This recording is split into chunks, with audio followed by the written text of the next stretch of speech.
This is one of the most undervalued lessons there is, hands down. It's the subject of cryptography. And for whatever reason, a lot of people have problems with modern cryptography. Still to this day haven't figured out exactly what that is. Maybe it's their approach, trying to memorize all of the facts about all the different algorithms. But it's really not that hard. So let's take a closer look. Okay? First of all, you have to understand some basic concepts. All right, in the symmetric world, it's the same key, the private key, the symmetric key, so it's the same key that is used. In the asymmetric world, there is a public and private key pair. What one key does, the other key undoes.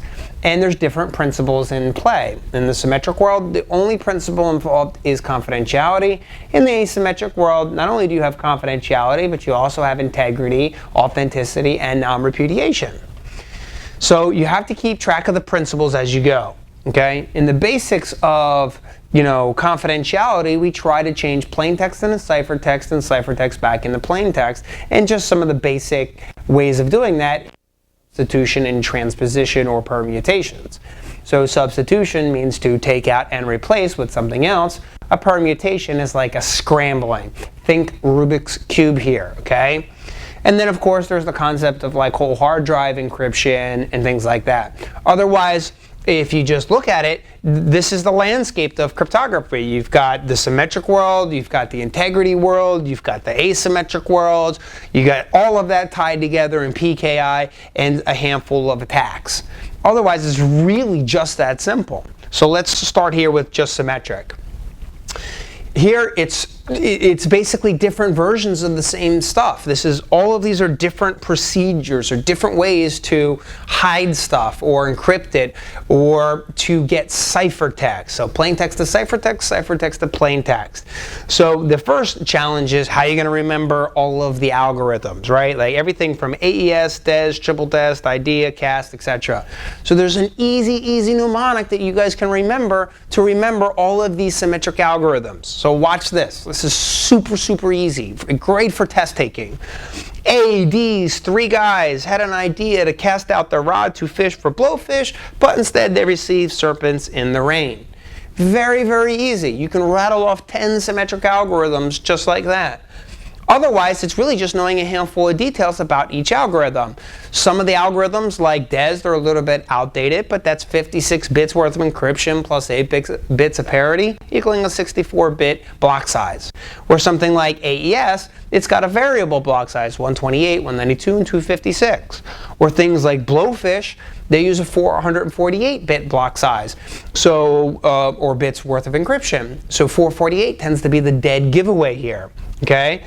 Otherwise, you have exceptions to the rule of symmetric, which are things like pretty good privacy or GPG or PGP, and one-time pads or one-time passwords. Nonetheless, I would put those all in the symmetric world. Next, let's talk about integrity. Integrity is not where we change plain text into ciphertext, but rather the principle of integrity where we're trying to detect an unauthorized change, modification, or alteration.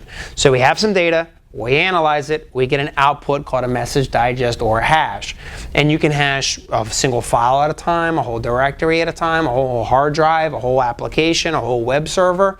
And basically look, if any of those hashes change, well, that means there must be a change in integrity or something's been changed, modified, or altered somewhere. Okay? Most common algorithms, MD5 at 128 bits, SHA at 160, although SHA does have variable bit sizes as well.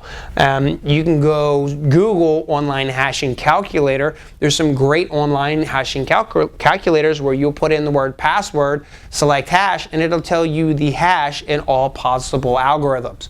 Great tools, especially if you just wanted to know what the hash is for something like password or password1 or something like that.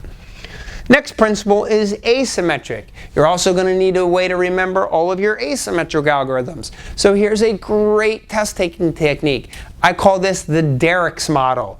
Derrick's for Diffie-Hellman, Elgamal, RSA, elliptical curve, knapsack, and S for digital signature algorithm. That's a real easy way to rattle off 6 asymmetric algorithms. All of the asymmetric algorithms, they use public and private keys. So the private key, this is when you digitally sign something to prove that you are who you say you are, so that the sender or anybody with the public key can validate who you are. Okay, very, very easy. Diffie-Hellman is more of a key exchange. El-Gamal, very popular in the open source world. RSA, very popular on the internet, especially on websites. Elliptical curve, very popular for devices with limited processing power. Knapsack, not that popular at all. Digital signature algorithm, popular because it's a US standard. All right. Next, we can see how all of this gets tied together in the world of PKI. Now you have the concept of a certification authority or certificate authority versus a registration authority. And it's very easy to use the analogy of the Motor Vehicle Administration. You go in one line to register for a driver's license, and then you go into another line to actually get the driver's license. So you have a registration component, and then you have a certificate issuing component. Now we just happen to issue X.509 certificates in the PKI world, but that would be the equivalent of a driver's license. And there's a good 80% crossover from all of the fields and values that are on your own driver's license to all of the fields in an X.509 certificate. Other than that, really, the next thing to talk about is how do you get the components of asymmetric to and from the clients. And this is where you have things like Diffie-Hellman or Internet Key Exchange or ISACAMP, which is a key management protocol. But nonetheless, they manage all of the back and forth in the infrastructure of the public and private keys. And then just like in the motor vehicles, you have a revoked list of people that can't drive. Well, in the PKI world, you have a certification revocation list, which is a list of certificates that can no longer be used.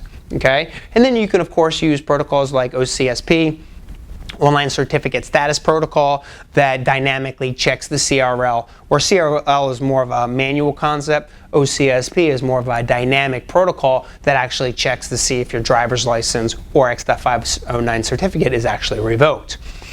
And then we can go into the attacks, and it's really known versus chosen, plain text versus ciphertext. So a known plain text attack, this is easy. This is where you know the plain text, and that's it. All right? Where known ciphertext, not only do you know the plain text, but you also know the corresponding ciphertext. You might not know the algorithms, you might not know the keys, you might not know how often those keys are changed, but at least you have some other additional information you can use to try to break that cryptographic system. Next is chosen ciphertext. This is where you choose what ciphertext gets encrypted, which is often called like the lunchtime attack, because you basically have to get physical access to somebody's computer, and encrypt it using their account. Therefore, you're choosing what gets encrypted. And then chosen plain text, this is where you choose what actually gets decrypted. Okay. Also a very, very advanced attack because it assumes that you have to get physical access to like a network router or something like that. So there's a handful of attacks that are relevant. Otherwise, the only thing left to do is really to combine this with a handful of protocols. All right? But cryptography really doesn't change at this point. It's just how is it implemented with protocols. So you have protocols like SSH, which replace Telnet, okay, for terminal sessions, commonly used in the administration world. Then you have any protocol that ends with an S. Secure LDAP, secure HTTP, secure whatever. This is basically combining SSL or TLS with some sort of protocol. So it wraps all of the upper layer applications in a cryptographic wrapper. Okay? But nonetheless, they all realistically work the same.